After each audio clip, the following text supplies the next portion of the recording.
excuse this interruption. Would Jessica Tudos please come to the guidance office? Jessica Tudos to the guidance counselor's office. Thank you. As I made my way down to the guidance counselor's office, and I'm hoping my couch will show up on the screen. I was not sure about the couch showing up on my screen. Do you see the couch? I see it up here. Okay. Tech. I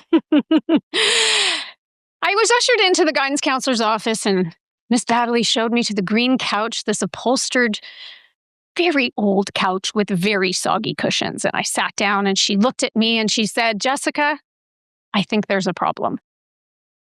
I'm like acing my classes. Like, what is she talking about? I looked at her, she looked at me, and she said, your career aptitude test is all over the place. Your interests are scattered. It seems very unfocused. And my suggestion to you is if you want to set yourself up for success after high school, I think you need to choose a path. You need to choose a path. So I peeled myself off the couch. Probably the springs were in there too. It was so old. And I left feeling pretty confused, a bit dejected. Like, how could I choose between journalism and education, performing and promoting, writing, consulting? Like, those all seem really exciting. Why do I have to choose? So I did something different. I made my own list. All kinds of things on that list, very, very fun. And a funny thing happened on during this process. These are, in fact, all jobs that I have had so far. So to some, this may seem like an incredible display of agility and adaptability, while others may think, wow, what a desperate cry for some solid career advice. No matter which side you're on, I know I felt for a long time that this was a liability, that my all over the placeness and flakiness, really, I felt that. I felt like, why can't I just choose? Has anyone ever been told to just choose something and they have multiple interests? Yeah. So this stayed with me and I tried, but it was like putting a round peg in a square hole, square peg in a round hole. It didn't fit. And what I realized that when we live in a world that is unpredictable, uncertain, upside down, and non-linear, our best way forward is to be adaptable and to evolve and to change. And this is what has stayed with me for a long time. It actually looks more like this, because linear pathways can be limiting. And instead, what do we have to do? We have to let go of the linear in order to embrace the challenges that our world presents us every single day. Is this easy? No. Who here has thought about changing jobs, changing careers, going back to school, moving, starting a new relationship, launching a new business, a product? Anyone ever felt, yeah, me too? And who has heard themselves say, well, I'll do that when I feel less stressed, when I feel less overwhelmed, and I have more time, more energy, more money, more training? Yeah? Have you heard yourself say that? Yeah. When you feel more ready. But the world doesn't stop for ready, does it? The world is moving. It doesn't wait for us to be ready. We need to let go of the linear and pitch ourselves forward and move before we know the result. That is how we adapt. That is how we evolve. That is how we thrive. So as you heard, I've, yes, had a few jobs, just a few. 66 jobs, 42 countries, about 250 resumes. I have a big folder on my computer with the resumes. And 10,000 of those hours spent upside down, literally upside down. Now, that started pretty young, as you can see, in the playpen, in the house.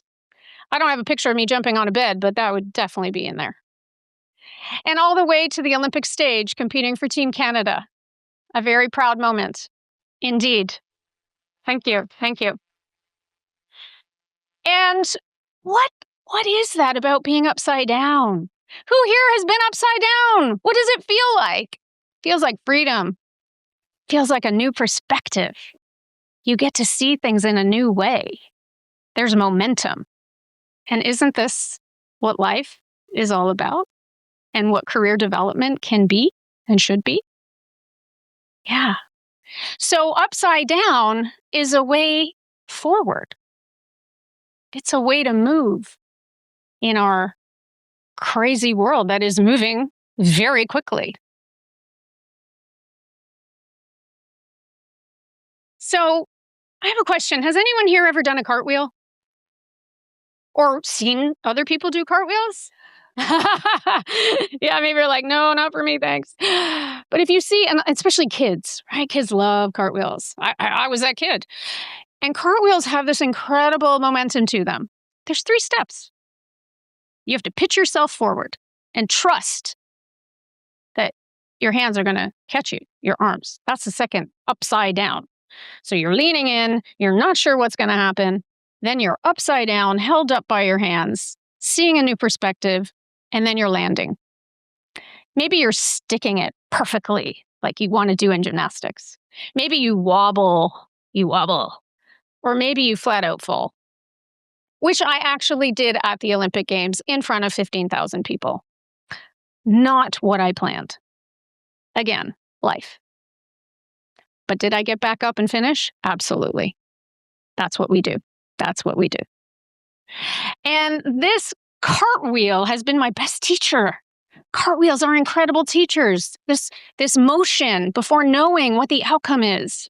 It has moved me from a career I thought I would have, PhD, kind of tenure track position, instead choosing entrepreneurship and education, edupreneur, put it together, find projects that work. It has meant starting an organizing business, helping people design a life that makes sense for them and not have too much stuff physically, mentally. It has meant getting rejected at least 15 times when I pitched my kids' book, Kika the Upside Down Girl, and figuring out how to kickstart, crowdfund, and self-publish a book. These are the many cartwheels. It has meant navigating a midlife ADHD diagnosis, which explained a lot of my constant motion and upside downness.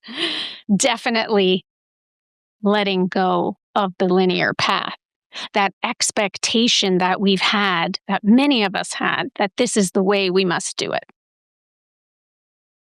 And the best part about this is the ripple effect. Because when you take that chance, when you cartwheel through your life and your career, you inspire others to do the same. Because people are watching, right? Whether it's your colleagues, your students, your kids, the TEDx audience, right? We inspire one another. We give permission each time we take the risk. We give others the permission to do the same. Courage is contagious. And in that, we build resilient individuals, teams, communities, which make the world a better place because we are in it authentically. And that is the ripple effect of going upside down on purpose for that new perspective, taking that chance before you know the outcome. So no longer is this the approach I would take. I haven't. And I think it's limiting because we are more than a linear line and a linear pathway forward. So my invitation to you, maybe we can do it all together, What must we do? Let's hold up. Let go of the linear. Because upside down, that is where the future lies, right? Upside down is the new stability, is the new adaptability. Thank you.